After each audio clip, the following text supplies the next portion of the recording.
रेगिस्तान के पास कनिष्कपुर नाम का एक गांव था। गांव में भयानक गर्मी पड़ती थी और पानी की बहुत किल्लत थी। पूरे गांव में सिर्फ एक ट्यूबवेल था, जिस पर सुबह शाम सिर्फ 2 घंटे के लिए पानी आया करता था। इसलिए ट्यूबवेल पर पानी की लंबी लाइन रहती थी। गांव में मुरारी नाम का एक डबल रोटी बेचने वाला रहता था।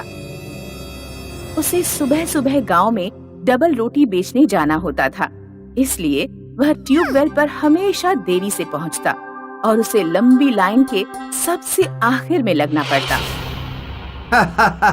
लो देखो गांव वालों, मुरारी आज फिर से सबसे देर से आया है।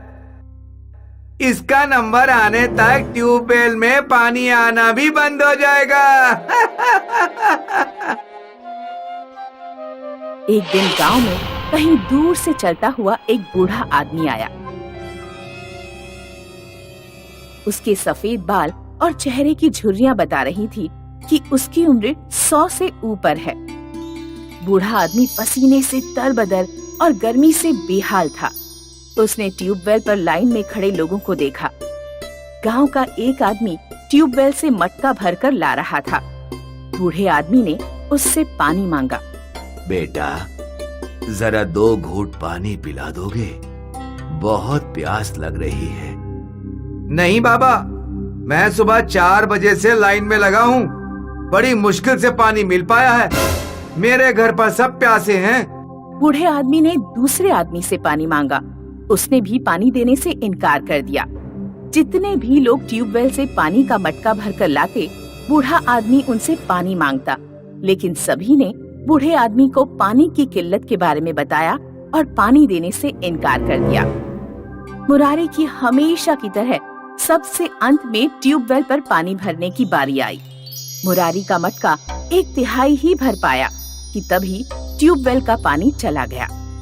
लगता है आज इतने से ही संतुष्टि करनी पड़ेगी। मुरारी जब मटका लेकर लौटने लगा तो बूढ़े आदमी ने उससे भी पानी मांगा। बेटा, क्या 2 घूंट पानी पिला दोगे? बहुत प्यास लग रही है। मुरारी ने बूढ़े की आंखों में देखा तो उसे दया आ गई। उसने अपना घड़ा बूढ़े को दे दिया। बूढ़े आदमी ने घड़े से पानी अपने मुंह में डाला और वह सारा पानी पी गया। बूढ़े ने मुरारी को खाली घड़ा पकड़ाया, ढेर सारी दुआएं दी और चला गया। मुरारी जब घर पहुंचा तो उसकी पत्नी बोली, पानी इधर ले आओ, मुझे सब्जी बनानी है। आज पानी नहीं है। मुरारी ने पत्नी को सारी बात बताई। गांव वाले ठीक कहते हैं, तुम वास्तव में महामूर्ख हो। सारा पानी उस बूढ़े को दे आए, अब मैं सब्जी कैसे बनाऊं? वो बहुत प्यासा था।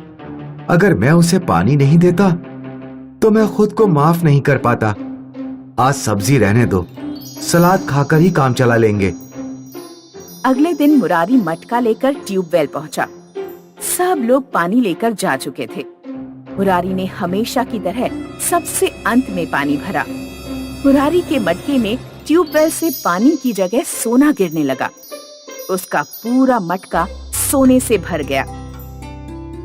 मुरारी मटका लेकर भागता हुआ घर पहुंचा। उसकी पत्नी भी दौड़ती हुई उसकी तरफ चली आ रही थी। मुझे तुम्हें कुछ दिखाना है। ये देखो, ट्यूबवेल ने मेरा घड़ा सोने से भर दिया। मैं भी तुम्हें कुछ दिखाना चाहती हूँ, घर चलो। मुरारी ने देखा कि उसके घर पर रखे सारे खाली घड़े पानी से भर चुके हैं। मुरारी समझ गया कि यह सब उस बूढ़े आदमी के आशीर्वाद से हुआ है। पानी और धन संपत्ति को हम अकेले नहीं रखेंगे, इसे हम दूसरों को भी बांटेंगे। मुरारी ने गांव के लोगों को अपना पानी बांटा और गरीब लोगों को कुछ सोना भी दिया। गांव के मुखिया को जब ये बात पता लगी कि ट्यूबवेल सोना दे रहा है, मुरारी सबसे अंत में मटका भरता है, इसलिए शायद ट्यूबवेल उसे सोना देता है। मैं भी अपना पानी सबसे अंत में भरूंगा। मुखिया सुबह अंधेरे ही लाइन पर लग गया। अरे मुखिया जी, आज आप लाइन में क्यों लगे हैं? आपको तो बिना लाइन में लगे पानी भरने का अधिकार है। जाइए और पानी ले आइए। नहीं, आज से मैं भी लाइन में लगकर ही पानी लूंगा। लगातार 4 घंटे खड़े रहने के कारण मुखिया के पैर दर्द करने लगे, लेकिन सोना पाने के लिए वह खड़ा रहा। अंत में जब उसने अपना मटका भरा तो ट्यूबवेल से उसके मटके में सिर्फ कुछ बूंद पानी गिरा। सोना कहाँ है? इतनी देर में लाइन में खड़ा रहा सिर्फ इसलिए कि मुझे सोना मिल सके, और इस ट्यूबवेल ने मुझे सिर्फ पानी की कुछ बूंदें दी।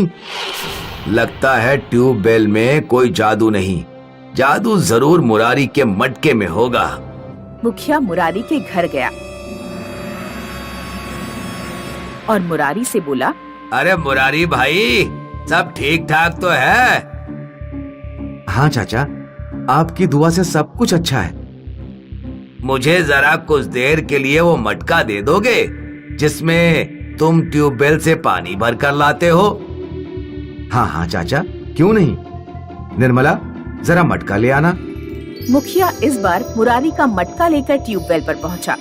उसने मटका भरा, लेकिन अब भी ट्यूबवेल से सोना नहीं निकला। मुखिया ने गुस्से से मटका जमीन पर पटक कर तोड़ दिया और ट्यूबवेल भी तोड़ने लगा। गांव के एक आदमी ने ये सब देखा और वह शोर मचाने लगा। अरे गांव वालों सुनो, लगता है हमारा मुखिया पागल हो गया है। वो ट्यूबवेल तोड़ रहा है। अगर ट्यूबवेल टूट गया तो हम सब प्यास से मर जाएंगे। गांव वाले ट्यूबवेल पर पहुंच गए और उन्होंने मुखिया को पकड़कर ट्यूबवेल से दूर कर दिया। मुझे सोना चाहिए, सोना। इस ट्यूबवेल ने मुरारी को सोना दिया है, तो मुझे भी सोना जरूर मिलना चाहिए। आखिर मैं इस गांव का मुखिया हूँ। मुखिया जी, मुझे ट्यूबवेल ने सोना नहीं दिया। ये सब तो एक बूढ़े आदमी के आशीर्वाद से हुआ है, जिसे मैंने पानी पिलाया था। मुखिया जी, आज से आप हमारे मुखिया नहीं हैं। हम सब अपनी सहमति से मुरारी को गांव का मुखिया चुनते हैं। इस तरह सिर्फ एक अच्छा काम करने के कारण मुरारी की पूरी जिंदगी बदल गई और वह खुशहाल जीवन बिताने लगा। हर साल मई जून के महीने में उबलापुर गांव में भयानक गर्मी पड़ा करती थी। बारिश न होने के कारण तालाबों का पानी सूख जाता, साथ ही जमीन का जल स्तर भी नीचे चला जाता। इसीलिए हैंडपंप से पानी निकालने में परेशानी होती थी। अम्मा, नल का पानी फिर चला गया। बाल्टी में पानी होगा, उससे नहा ले। बाल्टी भी खाली है। अभी 1 घंटे पहले जब हैंडपंप में पानी आ रहा था तो मैंने बाल्टी भर कर रखी थी। सैफाली महारानी जी उसी से नहा ली होंगी। हमारा लड़का ऐसे ही बिना नहाए मलिच रह गया। मैंने भी तो कल पानी भर कर रखा था, तो तुम्हारा लड़का उससे नहा लिया। मैंने तो कुछ नहीं कहा। हमारी लड़की नहा ली तो तुम्हें बहुत बड़ी आफत आ गई। अपनी महारानी लड़की से कहो खुद हैंडपंप से पानी निकाल कर रखा करे, वरना लगाऊंगी किसी दिन 2-4 झापड़। मार कर दिखाना मुझे, मेरे हाथ तो जैसे हैं ही नहीं। सैफाली अपनी माँ के साथ रहती थी। उसके पिता की मृत्यु हो चुकी थी। सैफाली की उसकी चाची से अक्सर पानी के पीछे लड़ाई हुआ करती थी। सैफाली के पिता की मृत्यु के बाद चाचा चाची सैफाली और उसकी माँ को घर से निकाल देना चाहते थे। शाम को जब सैफाली के चाचा धनु सिंह घर लौटते हैं तो सोमवती अपने पति के खूब कान भरती है। आज तो आपकी भतीजी सैफाली मुझे मारने को लिपटी जा रही थी। जरा मैंने कह दिया कि हैंडपंप से पानी खुद निकाल कर रखा कर, ऐसे मारने को लिपटी वो मुझे। वो तो ये कहो कि बबलू घर पर था, उसने बचा लिया मुझे। भाभी ने कुछ नहीं कहा? तुम्हारी भाभी तो पूरा मजा ले रही थी। वो तो अपनी लड़की के हाथों मुझे पिटवाना ही चाहती है। इस तरह झूठ बोलकर सोमवती धनु सिंह को चढ़ा देती है। धनु सिंह गुस्से में तुरंत अपनी भाभी के कमरे में जाता है और उनका सामान बाहर निकालकर फेंकने लगता है। चाचा, ये क्या कर रहे हो? तुम लोग यहाँ से बाहर निकलो। भैया मर चुके हैं। अब तुम लोगों को यहाँ रहने का कोई मतलब नहीं। सैफाली और उसकी माँ सरपंच के पास धनु सिंह की शिकायत करने जाते हैं। पंचायत बैठती है, लेकिन सैफाली की चाची सरपंच को रिश्वत देकर फैसला अपने पक्ष में करवा लेती है। धनु सिंह, सोमवती और बबलू तीनों धक्के मारकर सैफाली और उसकी माँ को घर से बाहर निकाल देते हैं। माँ, अब हम कहाँ जाएंगे? बेटा, नानी के घर चलते हैं। इस गांव में धनु सिंह की वजह से हमें कोई आसरा नहीं देगा। भरी दोपहरी में सैफाली की माँ चलते चलते धूप और गर्मी के कारण बेहोश हो जाती है। उठो माँ, तुम्हें क्या हो गया? सैफाली इधर उधर पानी खोजने लगती है, लेकिन उस वीराने में उसे कुछ नहीं मिलता। वो दौड़ती हुई झाड़ियों के पास पानी की तलाश में जाती है। वहाँ उसे एक हैंडपंप दिखाई देता है। हैंडपंप खराब था, उसमें हैंडल नहीं था। सैफाली तुरंत एक मजबूत लकड़ी ढूंढकर हैंडल बनाती है और हैंडपंप में फिट करती है। 1 घंटे लगातार प्रयास करने के बाद नल से कुछ निकलना शुरू होता है, लेकिन वो पानी नहीं, तरल सोना था जो बाहर निकलते ही जम जाता। ये तो सोना है। सैफाली थोड़ा सा सोना लेकर ही अपनी माँ के पास दौड़ती है। माँ अभी भी बेहोश थी। एक नौजवान घुड़सवार रास्ते से गुजर रहा था। सैफाली उसके पास जाकर बोली, मेरी माँ को अस्पताल तक पहुँचा दो और बदले में ये सोना ले लो। घुड़सवार सैफाली और उसकी माँ को अस्पताल तक छोड़ देता है। फिर मिलेंगे। अस्पताल में माँ का कुछ दिन इलाज चलता है और वो ठीक हो जाती है। माँ, नानी घर जाकर बोझ बनने की जरूरत नहीं है।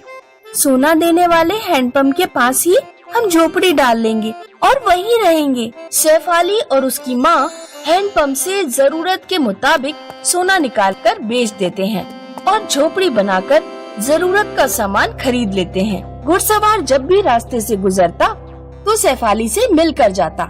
एक दिन बबलू ने बाजार में सैफाली को बहुत अच्छे कपड़े पहने घुड़सवार के साथ घूमते देख लिया। बबलू सारी बात जाकर अपने अम्मा बापू को बताता है। जब वे लोग गांव के बाहर झोपड़ी में रह रहे हैं, तो उनके पास इतने पैसे कहाँ से आ रहे हैं? धनु सिंह एक दिन चुपके से सैफाली का पीछा करता हुआ उसकी झोपड़ी तक पहुँचता है। वो सैफाली को हैंडपंप से सोना निकालते देख लेता है। धनु सिंह घर आकर एक बैलगाड़ी तैयार करता है। ये बैलगाड़ी से आप कहाँ जा रहे हैं? सैफाली की झोपड़ी के पास एक हैंडपंप है जो सोना देता है। आज रात हम उस हैंडपंप के नीचे का सारा सोना चुराकर बैलगाड़ी से ले आएंगे। रात में धनु सिंह, सोमवती और बबलू सैफाली की झोपड़ी पर जाते हैं। सबसे पहले वे सैफाली और सैफाली की माँ के मुंह पर नशीली दवा रुमाल में रखकर उन्हें सुंघाते हैं और उन्हें बेहोश कर देते हैं। फिर 4-5 घंटे तक हैंडपंप से सोना निकालते रहते हैं। बैलगाड़ी पूरी भर जाती है। वे अपने थैले और कपड़ों में भी सोना ठूंस लेते हैं, लेकिन हैंडपंप से सोना निकलना बंद नहीं होता। लगता है नीचे कोई बहुत बड़ी सोने की खान है। अब बस कीजिए, इतना सोना बहुत है, इसे ही ले जाने में बहुत परेशानी होगी। धनु सिंह का परिवार बैलगाड़ी पर सोने का ढेर रखकर अपने गांव की ओर चल देता है। रास्ते में डाकुओं की टोली गुजर रही थी। डाकुओं की नजर उन पर पड़ जाती है। डाकू धनु सिंह के पूरे परिवार को मारकर सारा सोना ले जाते हैं। उधर सैफाली घुड़सवार से विवाह करके खुशहाल जीवन बिताने लगती है। किसी ने ठीक ही कहा है, बुरे कर्मों का फल बुरा ही होता है।